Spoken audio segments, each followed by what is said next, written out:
औज़ुबिल्लाहिमिनश्शैतानिर्रजीम बिस्मिल्लाहिर्रहमानिर्रहीम। प्यारे भाइयों और बहनों, सैयद अख्तर अली शाह आपकी खिदमत में हाज़िर है। सलाम कबूल करें।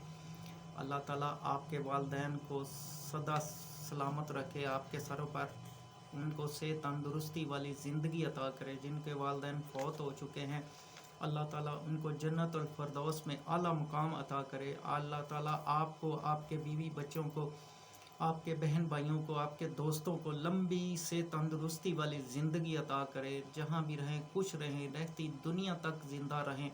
आपके कारोबार को अल्लाह ताला वसी तर वसी करे, आपकी हर ख्वाहिश मालिक पूरी करे, आपकी कोई भी ख्वाहिश रद्द ना करे। तो प्यारे भाइयों और बहनों, हम आज अपनी वीडियो में एक मशहूर मारूफ वली का ज़िक्र करेंगे। उनका नाम है मियाँ अब्दुल हकीम। आप अहले नज़र बुज़ुर्ग थे। आपके वालिद का नाम गुलाम अली था। वो लोगों के कपड़े धोया करते थे। उस ज़माने में हाजी रहमत अली वो भी अहले नज़र थे। तो बहुत उनके पास भी इल्म बहुत ज़्यादा था। हाजी रहमत अली बहुत मशहूरी थी उनकी, हर ज़बान पर उनका नाम था। उनके कपड़े आपके वालिद धोया करते थे। जब आपके वालिद उनके कपड़े धोकर उनके पास ले जाया करते थे तो हाजी रहमत ताज़ीमन उठकर खड़े हो जाया करते थे आपके वालिद के इस्तकबाल के लिए। अब मियाँ अब्दुल हकीम के वालिद के इस्तकबाल के लिए ना खड़े हो जाया करते थे। इसलिए लोगों ने इसका सबब लोगों ने हाजी रहमत अली से पूछा कि इस इज़्ज़त करने की वजह क्या है। तो उन्होंने कहा कि इस शख्स की नस्ल से एक कुतुब पैदा होगा, मैं इस वजह से उसकी इज़्ज़त करता हूँ। जब सरकार अब्दुल हकीम की वलादत का वक़्त आया तो कुछ लोग जो हज करके आए थे वो एक लोटा, जार नमाज और तस्बीह लेकर दरवाज़े पर आए और कहा कि ये तोहफ़ा हमको लाने के लिए कहा गया था, कि पहले ही तोहफ़ा कहा गया था लाने के लिए। तो इस तरह आपने जब होश संभाला तो ज़ाहरी इल्म से फ़ारिग होकर आप बातनी इल्म की तरफ तो मुतवज्जो हो गए।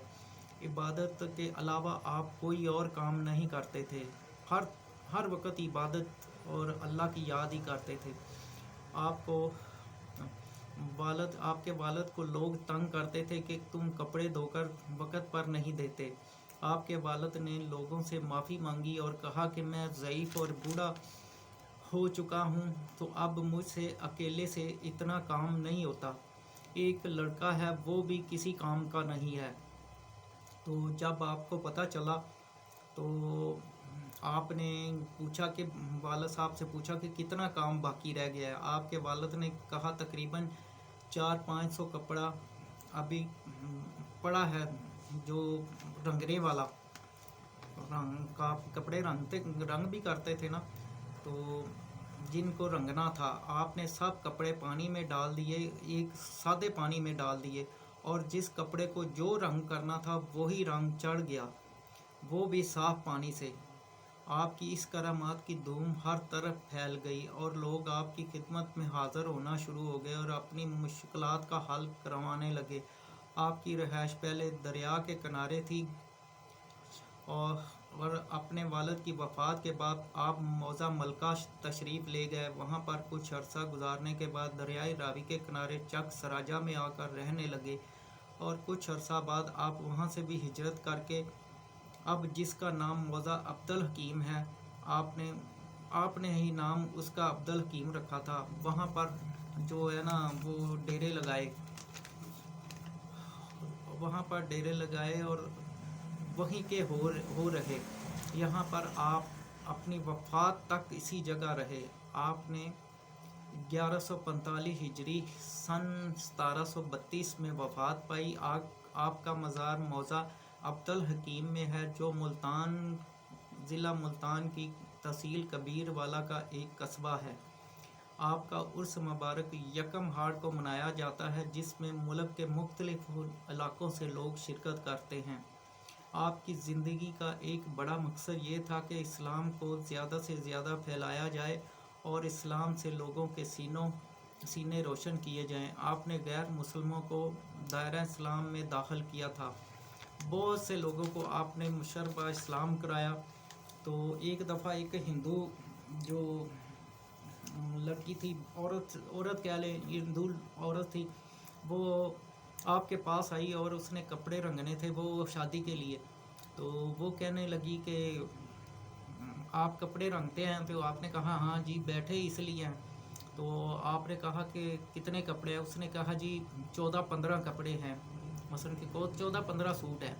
तो आपने कहा ठीक है। उसने कहा कि आधे आपको दे जाती हूँ, मुझे जल्दी, आधे आपको दे जाती हूँ, आधे आगे किसी से करवा लेती हूँ रंग। तो आपने कहा नहीं, सारे अभी आपको करके देता हूँ। तो उसने कहा कि ठीक है कर दें, आप बैठें। आपने कहा कि आप बैठें। तो जब आपने एक चुटकी रंग लिया और सादे पानी में डाल दिया और कहा बीबी कौन सा कपड़ा रंग करना है? उसने कहा लाल। तो वो लाल रंग होकर ही निकला। फिर उसी रंग में एक चुटकी और डाली और कहा बीबी कौन सा रंग करना है? उसने कहा जी पीला कर दें। वो पीला ही निकला।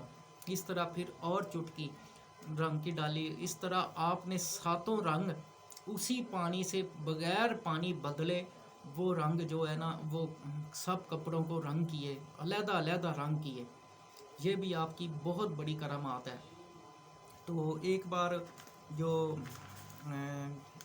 शहनशाह मेरा है जहांगीर का वक़्त था, तो दिल्ली में ना मस्जिद का किबला सीधा नहीं हो रहा था। तो वो कहते कहते कि इस तरह मशवरा करते करते उन्होंने कहा कि अब्दुल हकीम से जाकर ये ना मशवरा किया जाए। तो आप कपड़े धो रहे थे, तो इसी तरह आप कपड़े धोते धोते आपने ऐसे कपड़ा निचोड़ा और कहा कि जो जाकर देख लो किबला मस्जिद का सीधा हो गया। तो उस आदमी ने वो तरीक़ वो वार लिख लिया और जब दिल्ली जाकर देखा तो वाकई उसका उसी वक़्त किबला सीधा हो चुका था। तो ये भी आपकी बड़ी करामात है। आप का मज़ार जो है अब्दुल हकीम में वाक़या है, तो हर ख़ास व आम जाता है आपके मज़ार पर। अब ये भी एक करामात है कि आपके मज़ार पर गोलियां मिलती हैं। अब वो जिसकी टांग टूटी हो, हड्डी टूटी हो ना, वो हम वहाँ से गोली मिलती है, वो भी आपकी दुआ से है। वो जिसको खिला देना वो हड्डी ऐसे वेल्ड हो जाती है कि दोबारा टूट नहीं सकती वहाँ से। तो पहले सही जोड़ लगाते, ऐसे हड्डी को हड्डी में फंसा करना, तो फिर वो गोली खा लें तो वो हड्डी कभी ज़िंदगी भर नहीं टूट सकती। तो ये सब आपकी करामात है। ये सब वली अल्लाह की करामातें होती हैं जो अल्लाह की तरफ से उनको मिली होती हैं। तो ये थी अब्दुल हकीम सरकार की कुछ ज़िंदगी के हालात और उनकी करामात। अगर मेरी वीडियो अच्छी लगी हो तो लाइक तो कर दिया करें, प्लीज़ लाइक कर दिया करें। आपके लाइक की बहुत ज़रूरत है, क्योंकि इसी से आगे बढ़ूँगा मैं, मेरा हौसला बढ़ेगा। तो इसी के साथ सैयद अख्तर अली शो को इजाज़त दें। फिर नई वीडियो के साथ हाज़िर होंगे। तब तक के लिए अल्लाह हाफ़िज़।